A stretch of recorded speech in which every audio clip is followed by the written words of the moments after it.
there ever a time that you just don't give a price? So what our team sells is very complex.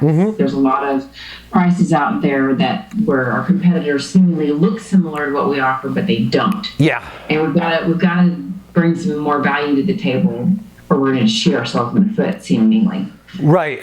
I agree with you 100%, Nancy. Here's one thing to consider, though. And I'm not saying there's a set in stone right way and wrong way. But something you need to remember and something your team needs to remember is this. And you will notice this if you think about this in your own personal life. Okay? Not knowing the price of something literally blocks your ability to make a decision. Not knowing the price of something literally puts a wall between you starting to visualize owning it, okay? And I get it that many times you can't give them the price because of this, which is where I would be more collaborative and say, hey, once I know this, this, and this, I can give you an exact price on the right solution. But I would also, if it was me, I would rather err on the side of giving them a price early, because I know that they're able to take me seriously and we're gonna have a more collaborative conversation than just saying, hey, we're not at a point where I can give you pricing. The minute you say stuff like that, it shuts people off. And there's a great example of this: retail. Retail, especially high-end retail, used to screw this up time and time again. Somebody finish this statement for me. If you have to ask how much it costs, you can't afford it. Exactly. That's what they used to say in retail. Complete garbage. Okay? I have a friend, she's worth a little under $4 billion with a B. Okay? Coolest person ever. We used to go to high school together.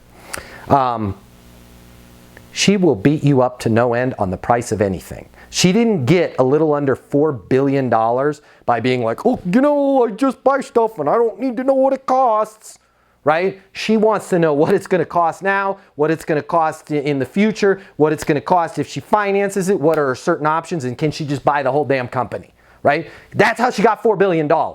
This old school logic of you don't need to know the price. If you need to know the price, you can't afford it. I can't tell you the price unless you jump through this hoop, crawl through this tunnel, and take this red pill, blue pill, drink this fluid, spin around on a top 52 times. It doesn't work because people are like, and stores used to screw this up all the time. You'd go into stores and they wouldn't have a price on anything.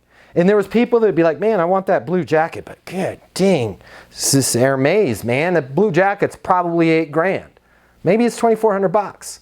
Doesn't matter if it's $8,000 or $2,400. The minute I know it's $8,000 or the minute I know it's $2,400, now I can take it seriously. Even if it's $8,000, I can go, well, dude, it's gonna make me feel good.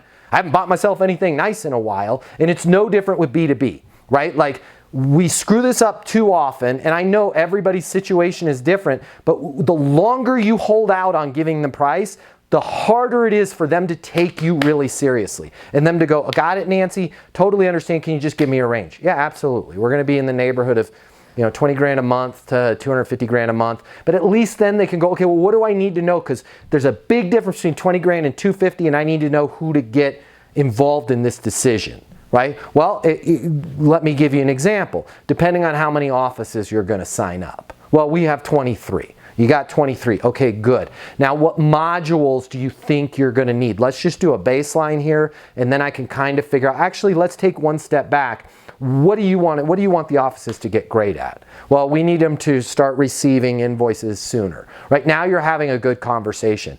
Just don't be super afraid. And I know it's hard because we can't give a price. But you have to realize life isn't fair. As my South Boston mother used to say, Matthew, life isn't fair.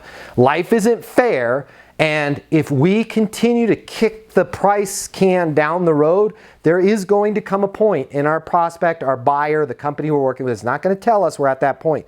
There's going to come a point where they're not going to listen to anything else we have to say until they know what the price is. Right? And it's just, I'm telling you, you might lose a few deals if you're more loose with your pricing. And by loose, I mean, hey, I'm going to give you a price, Brian, but again, until we do this spot on, I don't know exactly what it's going to be, but I understand where you're coming from. You just want to feel comfortable. You want a general price. Based on what you've told me so far, we're looking at about $17,500 per month. Right now, what I'm not going to do when I say $17,500 per month is go, is that number too high for you? Is that in your budget? I'm just going to proceed, okay? Based on everything you're telling me right now, based on other previous clients that I've worked with, I'm guessing this is going to be in the neighborhood of $17,500. Again, that is an educated guess. Now, if I can ask you a couple questions, we can scope a couple things, you can send me some documents, you can send me your reporting, you can send me whatever it is you need to know about them, I'll be able to give you a more accurate price. But this is kind of the neighborhood of what we're looking at. I would rather have somebody go, oh my God, that is way too much and your competitor could do it for cheaper, right? To which I would just mirror them. They can do it for cheaper? Well, yeah, they told me it's only $5,000 a month to work with them. Got it. Did you go through all of your needs with them? No, they gave me that price right away. Got it. Why do you think they told you that? Well, because they probably want me to buy from them and they don't want me to talk to you. Why wouldn't they want you talking to me?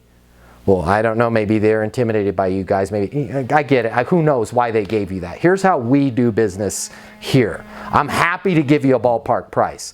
I would rather err on the side of caution and tell you more. And hey, if it's less, great. If it's more, we'll figure it out. But here's the thing. I never work with anybody that's not a monster problem I can't solve, not a monster result that we can help them achieve. In order for me to get that exact spot on price, I need to know more about what you guys are trying to solve or try to achieve. Fair enough? Yeah, okay.